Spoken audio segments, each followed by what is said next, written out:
Hello, my name is Dante Renee, and welcome to the 10 Room Bizarro YouTube page where I talk about films that I believe need to be talked about more. Like tonight's film, this is 1971's Mad Love Life of a Hot Vampire, directed by none other than Ray Dennis Steckler. And this is part of the Peakorama Big 3 unit show from Vinegar Syndrome, but we're just looking at this one. Mad Love Life of a Hot Vampire right there. You can find the video for this one on this YouTube page as well, Red Heat. But we're looking at Mad Love Life of a Hot Vampire. It says in the front of the poster here, Dracula sends his female vampires out to collect blood via the most unusual methods. What a very cool poster too, by the way. I know it's a little out of focus, but isn't that a great poster? The castle, the fangs, everything. It's just great. Oh, and the moon behind Hot Vampire. I can't really show you the screenshots in the back here, you know, because there's some nudity in them. But this is what we're looking at tonight. This is only 51 minutes long, and it's from 1971. And we're going to get into this film right here, folks.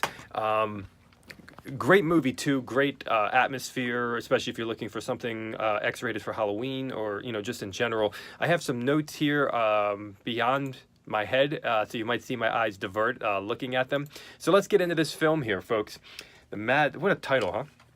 Mad Love Life of a Hot Vampire. What's interesting is that the poster, I think, just says Hot Vampire. So that's interesting. We have a host in this film. You know, you think of films like Creepshow, you think of films, you know, kind of like the horror anthologies and things like that. But in this particular film, we do have a host also. And it's a host, it's a spooky woman interjecting in narration like a host, but really not like the Crypt Keeper or like the, you know, the people in Creepshow. It's really not necessarily like that because the narrator has a connection to the story in a way, or the film at large. There's a late night dirty, grimy, sex, horror, dungeon weirdness to this film. A red light, a coffin, a moving bookcase, violent horror zooms, dungeon dirty, low budget beauty. We have old jazz, classical, and orchestrated horror music score in this film, and also the use of silence as well. We have this kind of images of kicking and slapping and violence of women towards men in here. You see 3 girls in raincoats. You know, when this movie starts, you're kind of captivated by, you know, the dungeon, the dirt, the grime, the atmosphere. And you're not quite exactly sure what the hell is going on or what's about to go on. You know, you hear the title of the film, but you're trying to figure out, okay, where's this movie going to go? Where, you know, what's going to happen here? What kind of sexy vampire film will this be? What kind of horror vampire film will this be? And the 3 girls in raincoats image at the beginning of the film really, all of a sudden, morphs into something you might not have been expecting. That's what I'll say there.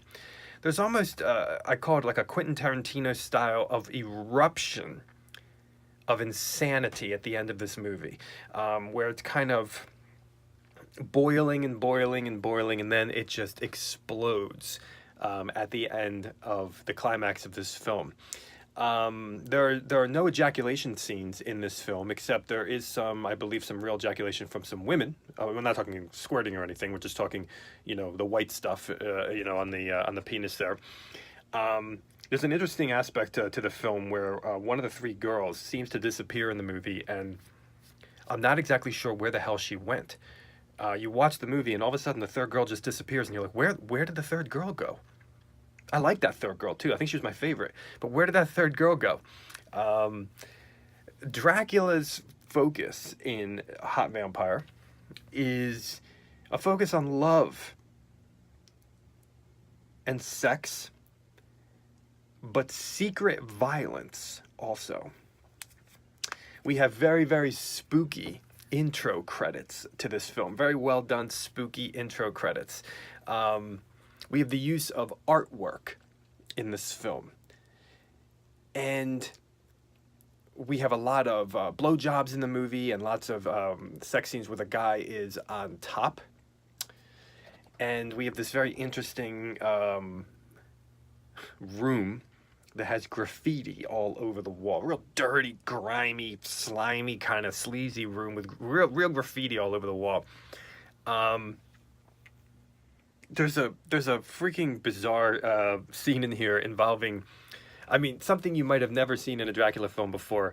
You know, blowing your nose in your Dracula cape. Yeah. And we even have genital mutilation in this film. Yes, we do, folks. And it's kind of a sucker punch of some gore and disgusting sexual violence in the film involving the genitalia.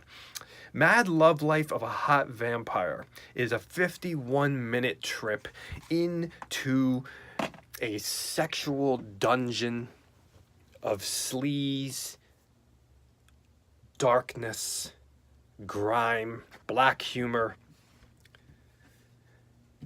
and real sweat, real genital sweat, and bloodletting, and secrets. Folks, this is 1971's Mad Love Life of a Hot Vampire by Ray Dennis Steckler.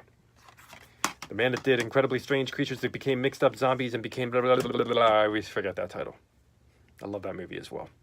Thank you so much for watching the 10 Room Bizarro YouTube page where I talk about films that I believe need to be talked about more, like Mad Love Life of a Hot Vampire from 1971. Please feel free to check out my own personally made films at youtube.com/poopy-diarrhea. That's Poopy diarrhea. And you can subscribe there as well to see all my new films that I release a lot. Thank you so much, and good night.